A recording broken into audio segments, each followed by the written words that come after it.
Hello मेरे प्यारे साथियों, आप सभी का स्वागत है। मेरे प्यारे साथियों, बताइए आपका आप लोगों का हालचाल कैसा है? आप लोग कैसे हैं और आप लोगों की तैयारी कैसी चल रही है? ठीक है। तो मेरे प्यारे दोस्तों, आई होप आप लोग अच्छे होंगे और आप लोगों की तैयारी भी बहुत बढ़िया चल रही होगी। और आप लोग, मैं आशा करता हूँ कि आप लोग मेरे वीडियो को रेगुलर देख रहे हैं, है ना? और आप लोगों के लिए जो मैं वीडियो बना रहा हूँ, आप लोग को इससे पहले आप लोगों को मिल गया एनपीओ का एमसीक्यू का वीडियो, जिसमें हम लोग दो वीडियो देखे थे, दो पार्ट में। और उसके बाद हम लोग देखे थे फंडामेंटल्स ऑफ पार्टनरशिप, उसका भी आप लोगों को दो वीडियो मिला है। आज हम लोग थर्ड चैप्टर को डिस्कशन करने जा रहे हैं, जिसका नाम गुडविल है। तो मेरे प्यारे दोस्तों, अभी जो आप लोगों को वीडियो मिल रहा है, ये बेसिकली मिल रहा है आप लोगों का जो एग्जाम आ रहा है 2023 में, यानी जिनका भी एग्जाम 2023 में है, फाइनल एग्जाम, बोर्ड एग्जाम, उन सबको हम लोग ध्यान में रखते हुए अभी वीडियो बना रहे हैं, ठीक है। तो मेरे प्यारे दोस्तों, अभी आप लोगों को मिलेगा एमसीक्यू एमसीक्यू और एमसीक्यू के बाद आप लोगों को मिलेगा शॉर्ट टाइप न्यूमेरिकल, ठीक है। और शॉर्ट टाइप न्यूमेरिकल के बाद हम लोग देखेंगे लॉन्ग टाइप न्यूमेरिकल। तो इस प्रकार से हम लोग अकाउंटेंसी को पूरा कंप्लीट करेंगे। मेरे प्यारे दोस्तों, मैं जितना भी वीडियो आप लोगों के लिए बना रहा हूँ, आप लोग हर एक वीडियो को देखिए और नोट्स बनाइए। जो भी पढ़ाई हो रहा है उसका नोट्स बनाइए। नोट्स बहुत इंपॉर्टेंट है, क्योंकि मेरे दोस्तों, जब आप लोग का एग्जाम पहुंच जाएगा तो आप लोग के पास उतना टाइम नहीं रहेगा कि आप लोग वीडियो को दोबारा देख पाए। तब क्या कीजिएगा कि आप लोग बस अपने नोट्स को पलट के एक बार देख लीजिएगा, तो आप लोग का रिवीजन हो जाएगा। तो मेरे प्यारे दोस्तों, आप लोग नोट्स जरूर बनाइए, ठीक है। और वीडियो को अंत तक देखिए। आज हम लोग देख रहे हैं गुडविल के, यानी कि जो आप लोग का थर्ड चैप्टर है, अकाउंटेंसी का थर्ड चैप्टर गुडविल, जिसको हम लोग बोलते हैं ख्याति। ख्याति। तो ख्याति के प्रमुख हम लोग एमसीक्यू को देखते हैं कि इसमें क्या क्या एमसीक्यू बन सकता है। मल्टीपल चॉइस क्वेश्चन, यानी कि ऑब्जेक्टिव टाइप क्वेश्चन। तो मेरे प्यारे दोस्तों, इसके जितने भी एमसीक्यू बन सकते हैं, हम लोग सारे एमसीक्यू को आज देखेंगे। और इसके जितने भी न्यूमेरिकल बनेंगे, हम लोग नेक्स्ट वीडियो में, एक बार एमसीक्यू कंप्लीट हो जाएगा उसके बाद हम लोग नेक्स्ट वीडियो में न्यूमेरिकल को देखेंगे। तो मेरे प्यारे दोस्तों, चलिए हम लोग लेट नहीं करते हैं और हम लोग one by one goodwill chapter के एमसीक्यू को डिस्कशन करते हैं। तो मेरे प्यारे दोस्तों, आप लोगों को देखिए पहला दिख रहा होगा पहला क्वेश्चन। और देखिए क्वेश्चन है और क्वेश्चन का चार ऑप्शन दिया गया है। आप लोगों को बताना है कि पहला क्वेश्चन का आंसर क्या होगा। तो मेरे प्यारे दोस्तों देखिए, क्वेश्चन क्या कहा जा रहा है कि एकांकी व्यापार में ख्याति का मूल्यांकन आवश्यक नहीं है। जो एकांकी व्यापार होता है, यानी कि सोल ट्रेड होता है, यानी कि जिसका मालिक केवल एक आदमी होता है, उसको बोलते हैं एकांकी व्यापार। तो एकांकी व्यापार में ख्याति का मूल्यांकन करना आवश्यक कब नहीं होता है? बताइए कि कब यह आवश्यक नहीं है। तो मेरे प्यारे दोस्तों, इसका सही आंसर हो जाएगा ऑप्शन नंबर डी। यानी कि जब व्यापार को बंद करते हैं, जब बिजनेस को बंद किया जाता है, यानी कि व्यापार को क्लोज करते हैं, उस टाइम जरूरी नहीं है गुडविल का वैल्यूएशन करना। यानी गुडविल निकालना जरूरी नहीं है। क्यों? क्योंकि ये एकांकी व्यापार है, इसका मालिक एक अकेला आदमी होता है, इसलिए जरूरी नहीं है। ठीक है, तो इसका ऑप्शन हो जाएगा ऑप्शन नंबर डी, यानी कि जब व्यापार को बंद करना पड़ता है, यानी कि जब व्यापार बंद होता है उस टाइम ख्याति ख्याति का मूल्यांकन करना आवश्यक नहीं है। बाकी स्थिति में करना जरूरी है, लेकिन एकांकी व्यापार में जरूरी नहीं है। चलिए देखते हैं next question, question number two. Question number two में कहा जा रहा है कि निम्नलिखित, आपको बताना है कि जो निम्न घटक है इसमें से ख्याति को प्रभावित करते हैं सिवाय, यानी कि बताना है कि इन चारों में से कौन सा वह घटक है जो ख्याति को प्रभावित नहीं करता है। यानी कि चार में से तीन होगा जो ख्याति को प्रभावित करता है, और एक ऐसा होगा जो इसको प्रभावित नहीं करता है।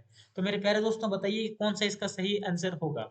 तो देखिए पहला ऑप्शन में क्या कहा गया है कि व्यवसाय की प्रकृति, दूसरा कहा जा रहा है कि प्रबंध की कार्यक्षमता, तीसरा कहा जा रहा है कि तकनीकी ज्ञान, और लास्ट में क्या है, ग्राहकों की स्थिति। तो इसका सही आंसर होगा option number D. Option number D इसका सही होगा। मेरे प्यारे दोस्तों, ग्राहकों की स्थिति पर गुडविल डिपेंड नहीं करता है, क्योंकि ग्राहक जो है, ग्राहक एक, देखा जाए तो बिजनेस बिजनेस का जो है, इसमें गुडविल को इफेक्ट करने वाला नहीं होता है। बाकी जो व्यवसाय की प्रकृति है, गुडविल को इफेक्ट करती है। प्रबंध की कार्यक्षमता, ये भी गुडविल को प्रभावित करती है। तकनीकी ज्ञान, ये भी प्रभावित करती है, लेकिन ग्राहकों की स्थिति से गुडविल में कोई प्रभाव नहीं पड़ता है। गुडविल में कोई प्रभाव नहीं पड़ता है। तो इसका सही आंसर हो जाएगा ऑप्शन नंबर डी। ठीक है, चलिए देखते हैं next question, question number three. Question number three में कहा जा रहा है कि औसत लाभ के आधार पर, है ना, औसत लाभ के अंतर्गत या फिर उसके आधार पर ख्याति की गणना की जाती है। तो बताना है कि जो एवरेज प्रॉफिट मेथड है, हम लोग पढ़ते हैं कि एवरेज प्रॉफिट मेथड होता है, सुपर प्रॉफिट मेथड होता है, कैपिटलाइजेशन मेथड होता है, टोटल तीन प्रकार का मेथड होता है। तो यहाँ पर बात हो रहा है कि एवरेज प्रॉफिट मेथड का है, यानी कि औसत लाभ के आधार पर, जो औसत लाभ के आधार पर जो हम लोग ख्याति की गणना करते हैं, तो इसमें हम लोग को क्या इंपॉर्टेंट चीज है, तो खरीदे गए वर्षों की संख्या, या फिर खरीदे गए वर्षों की संख्या अधिलाभ, और एक है अतिलाभ। तो इसका सही आंसर हो जाएगा ऑप्शन नंबर ए, यानी कि खरीदे गए वर्षों की संख्या। देखिएगा आप लोग अगर पढ़े हैं तो देखिएगा कि हम लोग एवरेज प्रॉफिट से जब भी हम लोग गुडविल निकालते हैं एवरेज प्रॉफिट मेथड से, तो हम लोग को एक दिया रहता है number of year purchase, number of years purchase, ये दिया रहता है। तो ये हम लोग का ये बहुत इंपॉर्टेंट है, ठीक है। तो इसी के आधार पर यानी कि नंबर ऑफ ईयर परचेज के आधार पर ही हम लोग ख्याति की गणना करते हैं। तो इसको हिंदी में बोलते हैं खरीदे गए वर्षों की संख्या, ठीक है। खरीदे गए वर्षों की संख्या यानी कि ऑप्शन नंबर ए इसका करेक्ट हो जाएगा। आई होप मेरे प्यारे दोस्तों आप लोगों को समझ में आ रहा है। चलिए देखते हैं next question, question number 4। Question number 4 में कहा जा रहा है कि अधिलाभ के आधार पर यानी कि सुपर प्रॉफिट मेथड के आधार पर, एक होता है सुपर प्रॉफिट मेथड, तो सुपर प्रॉफिट मेथड के आधार पर उसके अंतर्गत ख्याति की गणना की जाती है। यानी कि सुपर प्रॉफिट मेथड के आधार पर अगर हम लोग गुडविल निकालते हैं तो उसके लिए क्या इंपॉर्टेंट है, तो खरीदे गए वर्षों की संख्या अतिलाभ, जो अतिलाभ है यानी कि अतिलाभ को ही बोलते हैं सुपर प्रॉफिट। क्या बोलते हैं? Super profit. तो इसका ऑप्शन नंबर क्या हो जाएगा? ऑप्शन नंबर बी हो जाएगा। मेरे प्यारे दोस्तों देखिए, क्वेश्चन नंबर 3 का आंसर में और क्वेश्चन नंबर 4 का आंसर में क्या अंतर है कि यहाँ पर देखिए अतिलाभ लिखा हुआ है और यहाँ पर सिर्फ लिखा है औसत लाभ। तो औसत लाभ में औसत लाभ होगा और अधिलाभ में अतिलाभ होगा, ठीक है। तो इसका आंसर हो जाएगा 4 का बी। आई होप मेरे प्यारे दोस्तों आप लोग को समझ में आ रहा होगा। चलिए देखते हैं next question, question number 5। Question number 5 में कहा जा रहा है कि ख्याति है, बताना है कि ख्याति क्या है। ख्याति एक स्थायी संपत्ति है, ख्याति एक अमूर्त संपत्ति है, या फिर ख्याति एक अदृश्य संपत्ति है, या फिर ऑल ऑफ दी अबव। तो इसका सही आंसर हो जाएगा ऑल ऑफ दी अबव, यानी कि उपरोक्त सभी। ये एक अस्थायी संपत्ति भी है, यह एक अमूर्त संपत्ति भी है, यह एक अदृश्य संपत्ति भी है, यानी कि ऑल ऑफ दी अबव इसका करेक्ट हो जाएगा। ठीक है मेरे प्यारे दोस्तों, चलिए देखते हैं नेक्स्ट क्वेश्चन। क्वेश्चन नंबर 6 में कहा जा रहा है कि अधिलाभ से आप क्या समझते हैं? What do you understand by super profit? आप लोग अधिलाभ से क्या समझते हैं? तो देखिए सुपर प्रॉफिट का मतलब होता है अधिक लाभ। मान लेते हैं कि हम अनुमान लगाए थे कि मेरा 40,000 का लाभ होगा, लेकिन वास्तव में मान लेते हैं कि मेरा 60,000 का लाभ हो गया। तो जितना हम सोचे थे उससे ज्यादा लाभ हुआ, उसी को बोलते हैं सुपर प्रॉफिट। क्या बोलते हैं? Super profit. तो इसके लिए एक फॉर्मूला है, कि क्या फॉर्मूला है आप लोगों को पता होगा कि सामान्य लाभ से जितना भी औसत लाभ होता है वही उसी का डिफरेंस को बोलते हैं अधिलाभ। यानी कि मेरे प्यारे दोस्तों इसका सही आंसर हो जाएगा ऑप्शन नंबर बी, यानी कि औसत लाभ माइनस नॉर्मल, औसत लाभ माइनस सामान्य लाभ, यानी कि average profit minus normal profit. इन दोनों के डिफरेंस को ही क्या बोलते हैं? Super profit. इन दोनों के बीच का जो डिफरेंस होता है उसी को बोला जाता है सुपर प्रॉफिट। तो मेरे प्यारे दोस्तों इसका सही हो जाएगा option number B. I hope आप लोग समझ रहे होंगे। चलिए देखते हैं next question, question number 7। Question number 7 में कहा जा रहा है कि सामान्य लाभ पर औसत लाभ का अधिक्य को क्या कहता है, मतलब क्या कहलाता है? जो सामान्य जो लाभ है यानी कि जो नॉर्मल प्रॉफिट है, अभी हम लोग देखें पिछला क्वेश्चन में क्या देखें, नॉर्मल प्रॉफिट और एवरेज प्रॉफिट। तो इन दोनों का डिफरेंस को क्या कहते हैं? तो इन दोनों का डिफरेंस को ही बोलते हैं सुपर प्रॉफिट। क्या बोलते हैं? Super profit. अभी हम लोग पिछला क्वेश्चन में देखे भी थे। तो इसका सही आंसर होगा ऑप्शन नंबर ए। देखिए हम लोग पिछला स्लाइड में देखे थे कि इन दोनों का अंतर को ही बोलते हैं सुपर प्रॉफिट। देखिए average profit minus normal profit is equal to super profit. और सेम क्वेश्चन आपको वहां पर भी पूछा गया, लेकिन थोड़ा सा घुमा करके पूछा गया है। ठीक है, यहाँ पर भी देखिए क्या कह रहा है कि सामान्य लाभ यानी कि एवरेज प्रॉफिट और सामान्य लाभ मतलब नॉर्मल प्रॉफिट और औसत लाभ यानी कि एवरेज प्रॉफिट। एवरेज प्रॉफिट और नॉर्मल प्रॉफिट के अधिक्य को यानी कि इन दोनों के बीच में जो भी डिफरेंस होता है, जो भी अंतर होता है, उसको क्या कहते हैं? तो इसका हो जाएगा ऑप्शन नंबर ए करेक्ट हो जाएगा, अधिलाभ कहते हैं, यानी कि इंग्लिश में सुपर प्रॉफिट कहते हैं। चलिए देखते हैं next question, question number 8। Question number 8 में कहा जा रहा है कि ख्याति की गणना में भारित औसत विधि का प्रयोग किया जाता है। एक होता है देखिए वेटेड एवरेज प्रॉफिट मेथड। क्या होता है? Weighted average profit method. तो बताना है कि वेटेड एवरेज प्रॉफिट मेथड का प्रयोग कब होता है? वेटेड एवरेज प्रॉफिट मेथड का प्रयोग हम लोग कब करते हैं, है ना? तो इसका आंसर बताइए क्या होगा? ऑप्शन नंबर ए में कह रहा है कि लाभ असमान हो, दूसरा बोल रहा है कि लाभ के बांटने की प्रवृत्ति हो, या लाभ के बढ़ने की प्रवृत्ति हो, या फिर लाभ के घटने की प्रवृत्ति हो, या फिर बी या सी दोनों, यानी घटने की प्रवृत्ति भी हो या फिर बढ़ने की प्रवृत्ति भी हो। तो मेरे प्यारे दोस्तों इसका सही आंसर क्या हो जाएगा? ऑप्शन नंबर डी हो जाएगा, यानी कि जब जो प्रॉफिट है ये बढ़ने की प्रवृत्ति भी हो, या फिर प्रॉफिट घटने की प्रवृत्ति में, या फिर कोई भी एक हो, तो इस कंडीशन में लोग क्या निकालते हैं? वेटेड एवरेज प्रॉफिट मेथड से निकालते हैं। यानी कि भारित औसत विधि के द्वारा निकालते हैं। ठीक है, तो इसका सही आंसर क्या हो जाएगा कि लाभ के बढ़ने की प्रवृत्ति हो या फिर लाभ के घटने की प्रवृत्ति है। जब बढ़ने घटने की कोई प्रवृत्ति है तो हम लोग क्या निकालते हैं, वेटेड एवरेज प्रॉफिट मेथड निकालते हैं, यानी कि ऑप्शन नंबर डी करेक्ट हो जाएगा। चलिए देखते हैं नेक्स्ट क्वेश्चन, क्वेश्चन नंबर 9।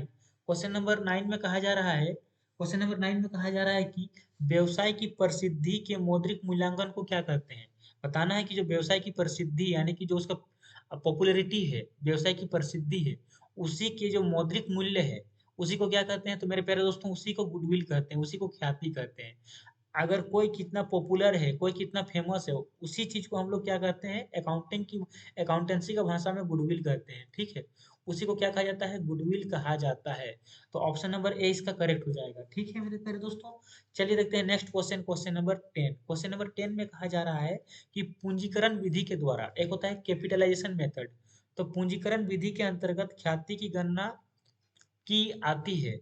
बताना है कि जो कैपिटलाइजेशन मेथड है उसके आधार पर जब हम लोग ख्याति की गणना करते हैं तो उसका क्या कंडीशन है और हम लोग किसको उसको ये करके बनाते हैं। तो मेरे प्यारे दोस्तों आप लोग को पता होगा एक फॉर्मूला, अगर आप लोग फॉर्मूला नहीं पढ़े हैं तो पढ़ लीजिएगा कि इसका फॉर्मूला होता है super profit divided by NRR, है ना, NRR normal rate of return. तो इस मेथड से हम लोग बनाते हैं। तो इसका सही आंसर क्या हो जाएगा, देखिए इसका मतलब डिवाइडेड है, इसका मतलब जब हम डिवाइड लिखें उसी को बोलते हैं। तो 10 का हो जाएगा डी, 10 का डी।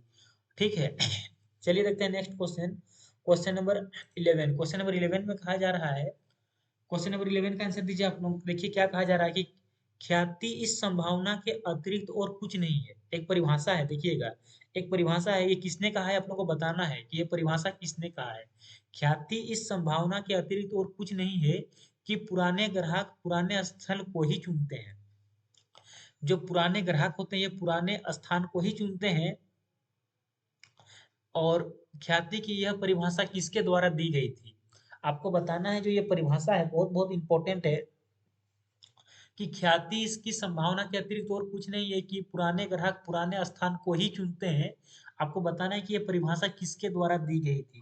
तो मेरे प्यारे दोस्तों आप लोग सुने होंगे नाम, लॉर्ड एटलन का नाम सुने होंगे। किसका नाम सुने होंगे, लॉर्ड एटलन का। तो लॉर्ड एटलन ने ही ये परिभाषा दी थी। बहुत बहुत इंपॉर्टेंट, इस क्वेश्चन को VVI करके लिख लीजिए, VVI, very very important question है कि लॉर्ड एटलन का परिभाषा क्या था। तो लॉर्ड एटलन का परिभाषा यही था कि ख्याति इस संभावना के अतिरिक्त और कुछ नहीं है कि पुराने ग्राहक पुराने स्थान को ही चुनते हैं। तो ये परिभाषा किसके द्वारा दिया गया था, लॉर्ड एटलन के द्वारा दिया गया था। ऑप्शन नंबर सी करेक्ट हो जाएगा। मेरे प्यारे दोस्तों चलिए देखते हैं next question, question number 12। Question number 12 में कहा जा रहा है कि वास्तविक लाभ के सामान्य लाभ पर अधिक्यता को क्या कहते हैं, है ना। यानी कि एक होता, देखिए वास्तविक लाभ मतलब होता है एक्चुअल प्रॉफिट, क्या होता है एक्चुअल प्रॉफिट, एक्चुअल प्रॉफिट, और एक होता है सामान्य प्रॉफिट यानी कि नॉर्मल प्रॉफिट। तो इन दोनों के अंतर को क्या कहते हैं, यानी कि नॉर्मल प्रॉफिट और एक्चुअल प्रॉफिट के अंतर को क्या कहते हैं, इसके अधिकता को क्या कहते हैं। तो मेरे प्यारे दोस्तों इसका अधिकता को कहते हैं हम लोग सुपर प्रॉफिट, क्या कहते हैं, सुपर प्रॉफिट कहते हैं, सुपर प्रॉफिट। तो इसका सही आंसर होगा ऑप्शन नंबर ए। ठीक है मेरे प्यारे दोस्तों चलिए देखते हैं आज का last question, question number 13। Question number 13 में कहा जा रहा है कि जब पुस्तकों में ख्याति खाता ना हो और ख्याति खाता खोला जाए, जब पुस्तकों में ख्याति खाता ना हो यानी कि बुक में हम लोग का गुडविल अकाउंट नहीं है, गुडविल अकाउंट नहीं है, और गुडविल अकाउंट खोला जाए यानी कि हम लोग को गुडविल अकाउंट ओपन करना है। तो बताना है कि किस खाता को डेबिट करते हैं, ये कौन सा अकाउंट है जिसको हम लोग डेबिट करते हैं। तो मेरे प्यारे दोस्तों इसका सही आंसर हो जाएगा ऑप्शन नंबर बी, यानी कि गुडविल। हम लोग गुडविल अकाउंट को क्या करते हैं, गुडविल अकाउंट को डेबिट करते हैं। इस बात को इंपॉर्टेंट बना करके लिख लीजिए। अगर पहले से गुडविल अकाउंट नहीं है और अगर हम लोग को गुडविल अकाउंट खोलना है तो हम लोग गुडविल अकाउंट को डेबिट करेंगे। क्यों, क्योंकि गुडविल एक प्रकार का हम लोगों का एसेट्स है, क्या है एसेट्स है, और एसेट्स को हम लोग डेबिट करते हैं। ठीक है मेरे प्यारे दोस्तों आप लोग अंत तक बने रहिए, है ना, आप लोग अंत तक बने रहिए। मैं जितना भी वीडियो आप लोग के लिए बना रहा हूँ आप लोग हर एक वीडियो को देखिए, आप लोगों का पूरा कॉन्सेप्ट क्लियर हो जाएगा। और मैं मेरे प्यारे दोस्तों आप लोगों के लिए मैं पूरा 11 और 12 का कॉमर्स फ्री में पढ़ाने वाला हूँ। 11 12 क्लास का जितना भी अकाउंटेंसी का हर एक क्वेश्चन आप लोगों को मैं पर्सनली पढ़ाऊंगा, एक एक क्वेश्चन डील करके पढ़ाऊंगा।